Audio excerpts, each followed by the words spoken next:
देखो बेटा, आज जो है आपको बताया जाएगा कि फॉर्मेशन ऑफ मोनोकाट एम्ब्रियो कैसे होता है।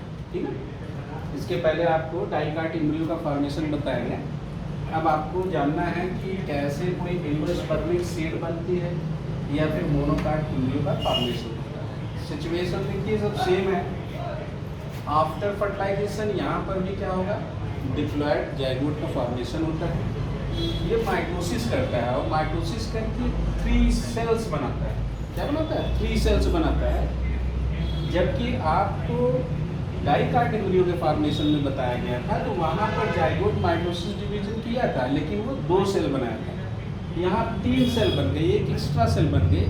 This is the exceptional case in monocot embryo. ठीक है, ये तीनों सेलें जो होती हैं, जैसे नंबर 1 क्या है, टर्मिनल सेल है, मिडिल सेल है और बेसल सेल है। टर्मिनल सेल क्या करती है, वह सिंगल कॉटलीडन बनाती है, या इसको हम क्या बोलते हैं, स्क्यूटेलम बोलते हैं। ठीक है, जबकि मिडिल जो सेल होता है वो क्या करता है, मैक्सिमम पार्ट्स जो है एम्ब्रियो का बनाता है। जैसे एम्ब्रियो का प्लम्यूल ये बनाएगा, रेडिकल बनाएगा, इपीकॉटिल, हाइपोकाटिल, कोलोपेटाइल, कोलियोराइजर, ये सभी संरचनाएं क्या होती हैं, मिडिल सेल से ही बनती है। ठीक है, इसके अलावा जो बेसल सेल होता है वो नेवर डिवाइड, ये डिवाइड नहीं होता है, लेकिन आगे चल के ये बेसल सेल क्या होता है, लार्ज इन साइज हो जाता है। ठीक है, और जो हमारा एम्ब्रियो होता है उसके बगल में बेसल सेल के पास क्या होता है, सस्पेंसर सेल्स भी पाया जाता है। तो यहाँ पर देखिए ये एक सिंगल स्क्यूटेलम है, ओनली 1 है, यानी इसको एक सिंगल कार्टिलेडन कहते हैं।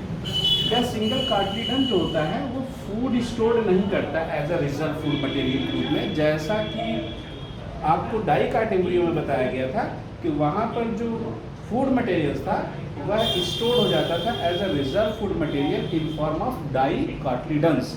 बट यहाँ के केस में जो होगा, यह फूड रिजर्व नहीं होता है इसके सिंगल कार्टिलेडन या स्क्यूटेलम। ठीक है, इसके अलावा देखिए ये स्क्यूटेलम हो गया, ये हमारा एम्ब्रियो हो गया।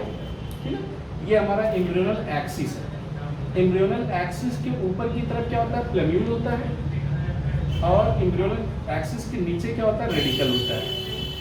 ठीक, प्लम्यूल और रेडिकल ये दोनों एक प्रकार का शीथ लाइक कवरिंग से क्या होते हैं, कवर्ड होते हैं। Plumule covered by coleoptile, while radicle covered by coleorhiza sheath से कवर्ड होता है। ठीक है, प्लम्यूल और एम्ब्रियोनल एक्सिस के बीच का portion epicotyl as a cell in dicot embryo. ठीक, एम्ब्रियोनल एक्सिस और रेडिकल के बीच का प्लेस जो होता है वो क्या कहलाता है, हाइपोकॉटिल कहलाता है। ठीक है, जब एम्ब्रियो का डेवलपमेंट होता है मोनोकाट का, उस समय बेसल सेल और सस्पेंसर सेल, ठीक है, चेंजेस के दौरान क्या होता है, डिजनरेट हो जाते हैं। फाइनली स्क्यूटेलम, ठीक है, प्लम्यूल, रेडिकल, कोलियोराइजर, कोलियोपिटाइल, इपीकॉटिल, हाइपोकाटिल, ये सारी चीज़ क्या होती है, बनती है। ठीक, यानी कंप्लीट मोनोकाट एम्ब्रियो के डेवलपमेंट में, ठीक है, बेसल सेल और सस्पेंसर क्या होता है, डिजनरेट हो जाता है। ठीक है, यहाँ पर आपको मोनोकाट की एक सीड दिखाया गया है जिसे मेज सीड कहेंगे। इस मेज सीड को अगर आप देखेंगे तो आउटर मोस्ट कवरिंग जो होती है उसको एलुरान लेयर कहते हैं। यह एक प्रोटीनस लेयर होती है और इसके अंदर जो होता है स्टार्च स्टोर होता है as a reserve food material, और इसी पार्ट को हम क्या बोलते हैं, एंडोस्पर्म बोलते हैं। ठीक है, और यहाँ पे जब आप एम्ब्रियो केस में आएंगे तो this is the scutellum and this is plumule, radicle, coleorhiza, coleoptile. ठीक है, अब यहाँ पर देखिए यह प्लम्यूल और रेडिकल कैसे नरिशमेंट ऑब्टेन करता है at the time of seed germination. तो ये स्टार्च जो होता है डिसॉल्व हो जाता है।